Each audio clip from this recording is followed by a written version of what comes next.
بسم اللہ الرحمن الرحیم۔ السلام علیکم پاکستان۔ آج 7 نومبر ہفتے کا دن سن 2020۔ آج میں بات کرنا چاہوں گا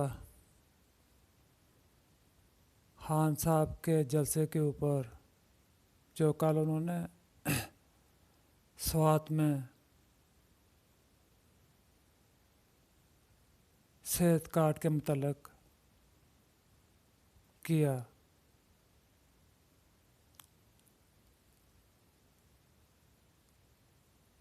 پہلے تو اتنا اچھا جلسہ کرنے پر میں خان صاحب کو مبارکباد دوں گا۔ دوسری بات میں یہ کرنا چاہتا ہوں کہ خان صاحب آپ وعدے تو بہت بڑے بڑے کرتے ہیں،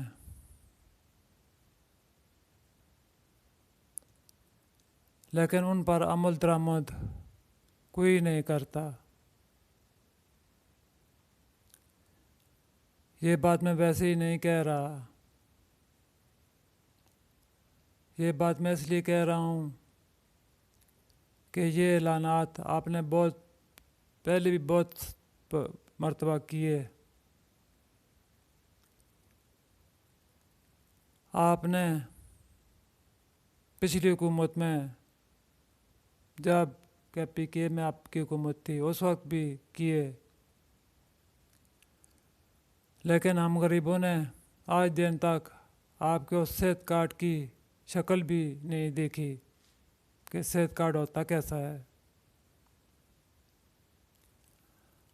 خان صاحب، میں خلبا ٹاؤن شپ میں رہتا ہوں جس کی آبادی لاکھوں میں ہے۔ لاکھوں گھرانے آباد ہیں اس خلبا ٹاؤن شپ میں، لیکن کسی غریب کے پاس آپ کا صحت کارڈ ابھی تک نہیں پہنچا۔ ہو سکتا ہے 2-4 بندوں کے پاس ہوں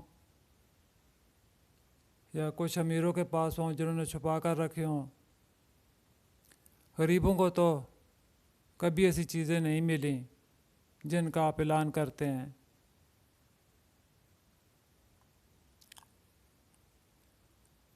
اب بھی آپ نے اعلان کیا ہے، ہم غریب لوگ انتظار کریں گے کہ کب آپ کا صحت کارڈ ہم غریبوں کو بھی ملتا ہے۔ بات یہ ہے کہ یہاں پر میں نے بہت غریب لوگ دیکھے ہیں خلبٹ کالونی میں جو بہت بیمار بھی ہیں، بہت زیادہ، اور ایسے بھی ہیں جو ان بیماریوں سے مر گئے لیکن اپنا علاج پیسے نہ ہونے کی وجہ سے نہیں کرا سکے۔ میں نے ایسے لوگ بھی دیکھے ہیں خان صاحب، یقین کریں پیسے نہ ہونے کی وجہ سے مر گئے لیکن علاج نہیں کرا سکے۔ اگر ان کے پاس بھی صحت کارڈ ہوتا تو شاید، بہرحال بات لمبی ہو جائے گی، ہم انتظار کریں گے۔ اگر یہاں پر بھی ہم غریبوں کو صحت کارڈ ملے تو میں ضرور آپ کا شکریہ ادا کروں گا اسی طرح ویڈیو میں۔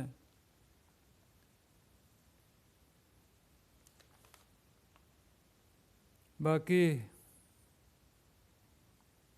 آپ نے اور بھی بہت ساری باتیں کی ہیں اس جلسے میں جن کے اوپر میں بات کرنا چاہتا ہوں۔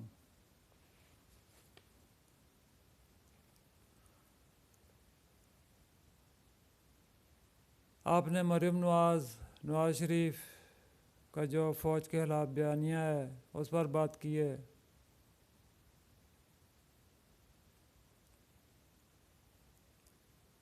آپ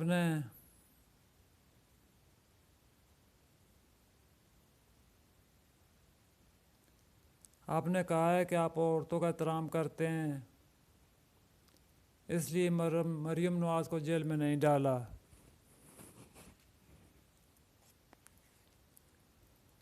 بات یہ ہے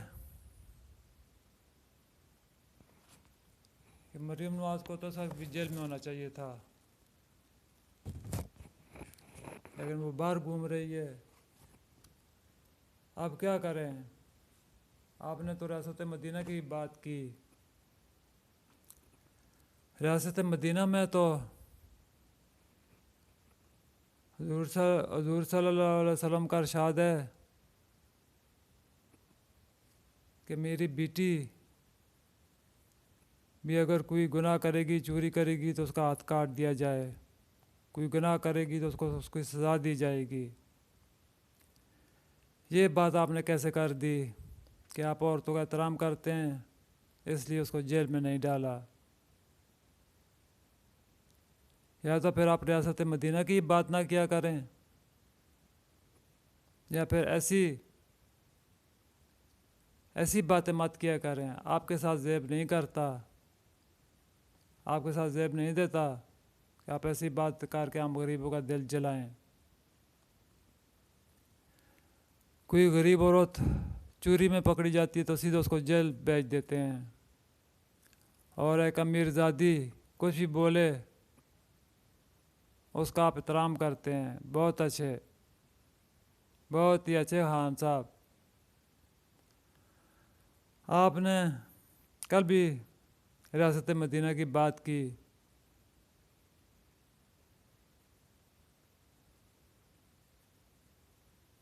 اس کے علاوہ آپ نے ایک تعلیمی نظام کی بات کی۔ اچھی بات ہے، اگر پاکستان میں یہ کام ہو جائے، ایک تعلیمی نظام ہو جائے تو اچھی بات ہے۔ یہ بھی بہتری کی طرف ایک قدم ہے۔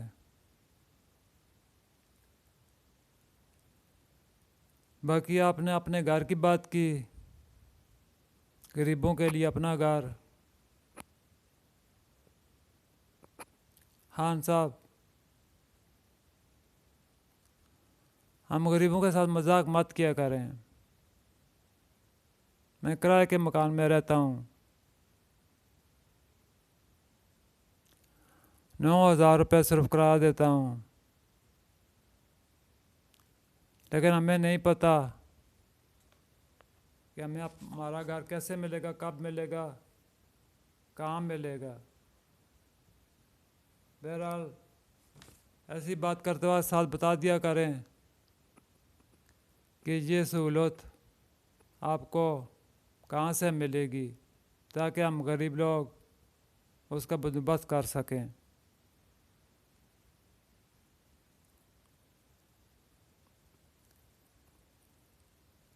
باقی آپ نے نواز شریف کے بارے میں بھی بات کی۔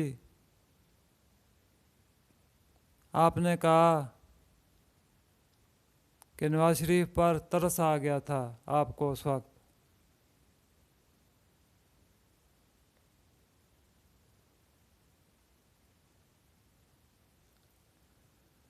اس لیے آپ نے اس کو جانے دیا، یا عدالتوں نے جانے دیا۔ بہرحال اچھی بات ہے۔ یہاں پاکستان کی جیلوں میں ہزاروں قیدی غریب لوگ، یقین کریں غریب بیمار ہو جاتا ہے۔ میرے سامنے ایک غریب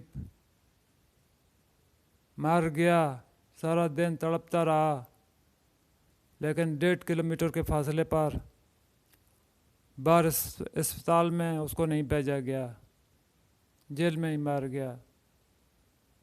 میرے پاس اس کے گواہ ہیں، ثبوت ہے، کبھی آپ نے مانگا تو دوں گا۔ غریبوں کو باہر اسپتال میں نہیں بھیجا جاتا، اور جیل کی اسپتالوں میں دعائیں ہی نہیں ہوتی، پتہ نہیں وہ کہاں چلی جاتی ہیں۔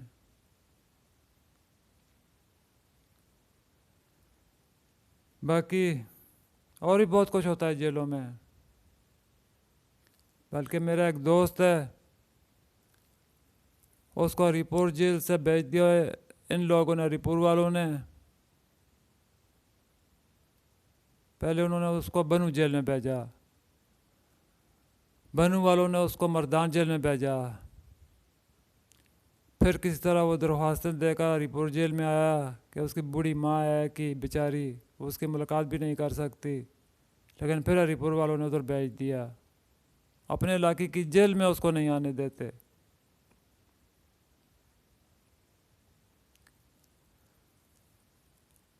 باقی اور بھی بہت کچھ ہوتا ہے غریب قیدیوں کے ساتھ۔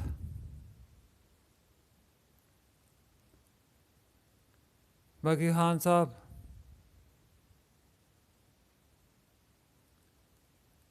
ہمیں آپ کے ہیلتھ کارڈ کا بھی انتظار رہے گا، اور دیکھیں گے گھر ہمیں کس طرح مل سکتا ہے۔ گھر کے متعلق بھی آپ نے بات کی۔ باقی خان صاحب، میں ایک بات آپ سے کرنا چاہتا ہوں، آپ ناراض تو ہوں گے لیکن میں بات کروں گا، کیونکہ آپ ہمارے وزیر اعظم ہیں، ہم نے آپ کو ووٹ دیا ہے اور اس ملک کا وزیر اعظم بنایا ہے۔ خان صاحب، بات یہ ہے نا کہ تقریروں کے دوران یہ جو آپ چور چور کا شور مچاتے رہتے ہیں یا ڈیزل ڈیزل کرتے رہتے ہیں، لوگ آپ کو ڈیزل کرنے پر اکساتے ہیں اور آپ بولے چلے جاتے ہیں۔ خان صاحب، آپ کے عہدے کے ساتھ ایسی باتیں زیب نہیں دیتی، اور ایسی باتیں کر کے آپ نے اپنے دشمن بھی بنائے۔ پلیز جلسوں میں تقریر کرتے وقت اس بات کا خیال رکھا کریں کہ آپ ایک ایٹمی اسلامی ملک کے وزیر اعظم ہیں، کوئی مداری نہیں ہے آپ۔ پلیز میری بات پر ناراض مت ہونا،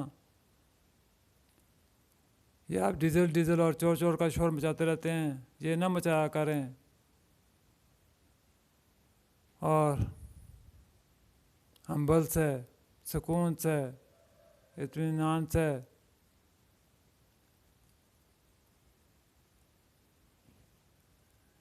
اور سیریس رہا کریں، تحمل سے، بردباری سے، آپ میں بردباری ہونی چاہیے تاکہ آپ کی باتوں پر کوئی عمل بھی کرے۔ یہ نہ ہو کہ آپ نے صحت کارڈ کا اعلان تو کر دیا اور ہم انتظار ہی کرتے رہیں اور اسپتالوں میں جان دیتے رہیں، لیکن علاج کے لیے پیسے نہ ہوں، تو آپ کے صحت کارڈ کا کیا فائدہ، جس کا آپ اعلان تو کریں، اس کی پھر نگرانی بھی کیا کریں، پھر لوگوں تک پہنچانے کی کوشش بھی کیا کریں۔ بہرحال آج کے لیے اتنا ہی کافی ہے۔ باقی خان صاحب، ہم غریب لوگ ہیں، آپ اچھے کام کریں گے تو اچھی بات کریں کہ کہیں گے آپ سے۔ باقی آپ جو اعلان کرتے ہیں نا وہ ہم تک نہیں پہنچتے، غریبوں تک نہیں پہنچتے، اس بات کا خیال رکھا کریں۔ شکریہ، اللہ حافظ۔